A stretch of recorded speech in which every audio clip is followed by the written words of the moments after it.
You shouldn't have answered that email. It didn't look suspicious. No strange sender, no strange subject line. Just, I was told you're reliable. You almost deleted it. You should have. You work in an office where nothing ever happens. Gray cubicles, gray carpet, gray conversations about deadlines and weekend plans. No one really knows each other. You all just exist in the same air. You're good at being invisible. That's why they chose you. You just don't know it yet. The email continues. I need a small favor. It's simple, legal, discreet, pays well. You stare at the last part longer than you should. Pays well. You haven't checked your bank app in 3 days. You already know what it says. You close the email. Reopen it. Close it again. It feels harmless. Just a favor. At 3:17 p.m., your phone buzzes. Unknown number. You ignore it. It calls again. You step into the hallway to answer. A calm male voice. Measured. Controlled. You got my email. Not a question. A statement. You ask how he got your number. He pauses. You listed it on your resume. You did. 2 years ago. You don't remember applying anywhere recently. He continues. It's simple. A package needs to move from one location to another. No questions, no inspection, just transport. You laugh slightly. I'm not a courier. That's the point. He explains. You don't look suspicious. You have a stable job, clean background, predictable routine. You're the safest person in that building. Something about that doesn't feel like a compliment. You ask what's inside the package. Another pause. Documents. The pause was too long. He says the payment amount. It's more than your monthly salary. For one evening, your heart rate changes. You tell him you'll think about it. He says, you already are, and hangs up. The rest of the day feels different. You notice things you never noticed before. The security camera near the exit. The coworker who stares slightly too long. The black car across the street. Was it always there? You tell yourself you're being dramatic. It's just an offer. You haven't said yes. Not yet. At 8:42 p.m., another message arrives. An address. No greeting, no explanation. Just, tonight, 10:30 p.m., come alone. Your chest tightens. You type, I haven't agreed. 3 dots appear immediately. Then, you open the email. That's agreement enough. Your stomach drops. You could block the number, delete everything, pretend none of this happened. But the money?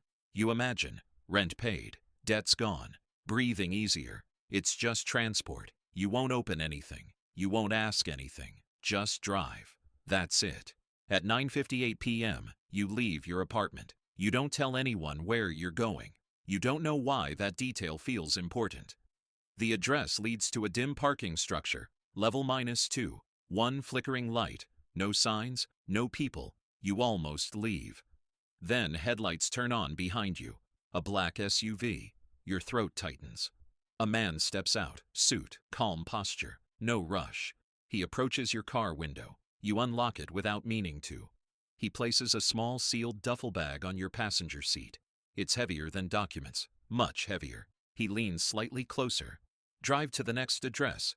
Leave it in the trunk of the silver sedan parked there. Keys will be inside. Then walk away. You swallow. And the money? After confirmation. Confirmation. That word sits wrong. You nod. Because at this point, saying no feels more dangerous than saying yes. You pull out of the parking structure. The SUV does not follow. That somehow feels worse. As you drive, you glance at the bag. It's zipped shut. But one corner of the fabric is slightly stretched, like something solid is pressing against it. You tell yourself, documents, just documents. Then your phone vibrates again. A new message. Do not stop. You never told them you might. Your hands tighten on the steering wheel. How are they watching? Are they watching? Or guessing? You check your rearview mirror. No cars, just empty road. But the feeling that you're already in too deep. And then, red and blue lights flash in the distance ahead. Police checkpoint. Your heart slams into your ribs. You weren't supposed to stop. But you're about to be forced to. You slow down. The red and blue lights don't move. They don't flicker naturally. They pulse, too rhythmically. Your stomach tightens.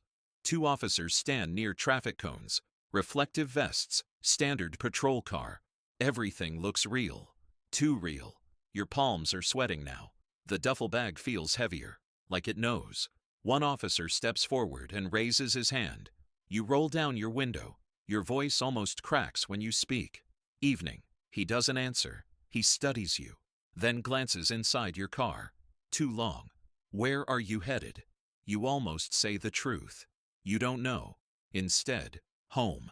He nods slowly. Pop the trunk. Your heartbeat is violent now. The bag is on your passenger seat, not in the trunk. But that doesn't matter. If they search the car, you hesitate, just slightly. The officer notices. The second officer walks around your vehicle. Slow, calculated, like he's waiting for something, waiting for you to brake.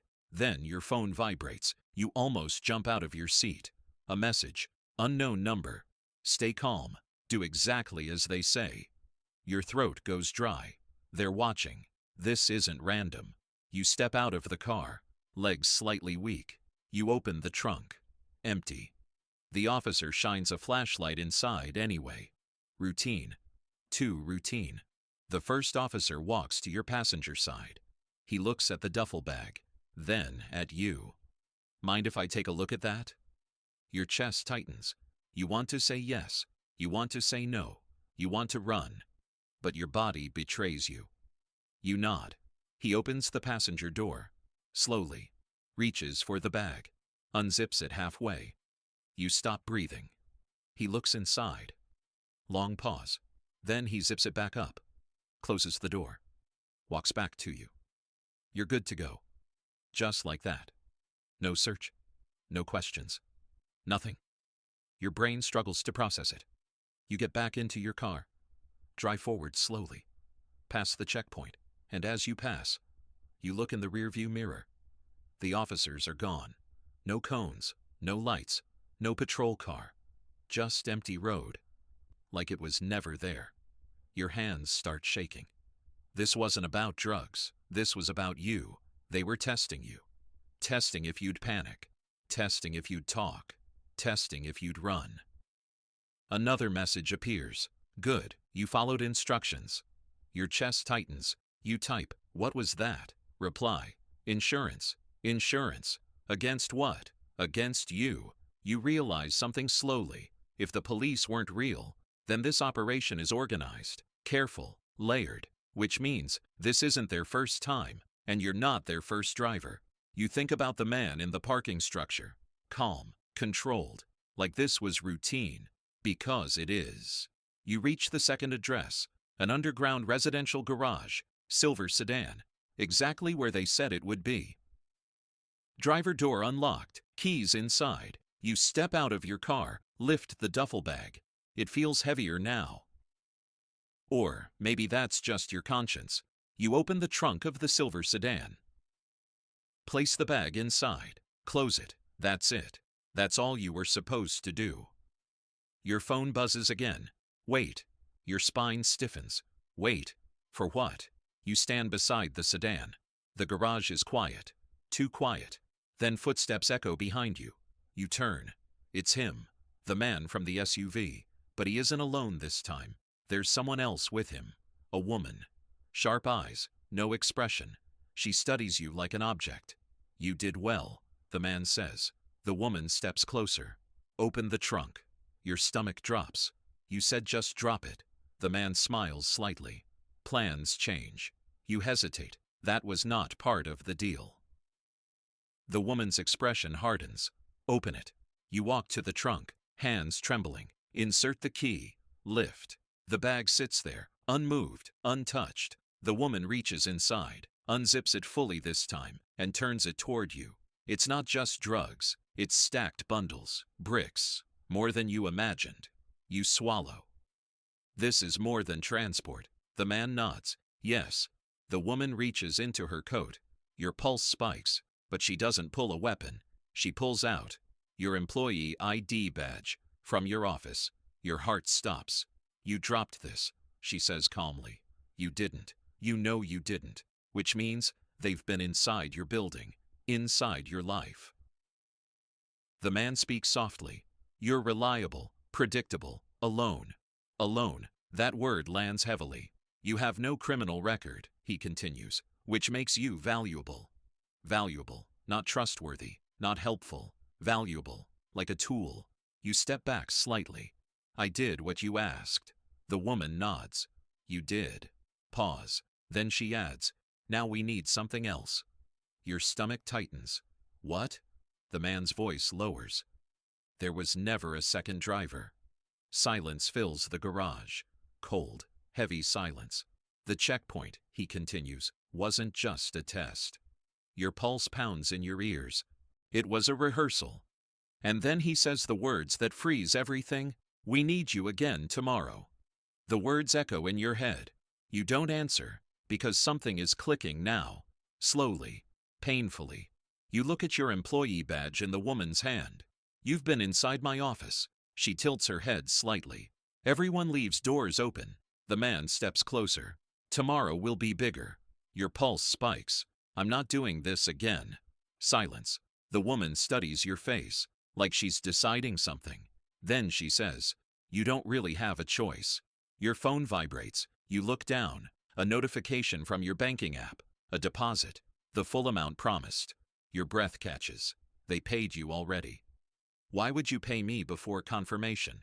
You ask. The man smiles faintly. Because it won't matter. Your stomach drops. You step back. Won't matter? The woman finally says it. Tomorrow morning, an anonymous tip will report suspicious activity linked to your vehicle. Your blood runs cold. The man continues calmly. Security footage from your office parking lot will show you meeting someone last week. You never did. But they have your badge. They have access. They can make it look real.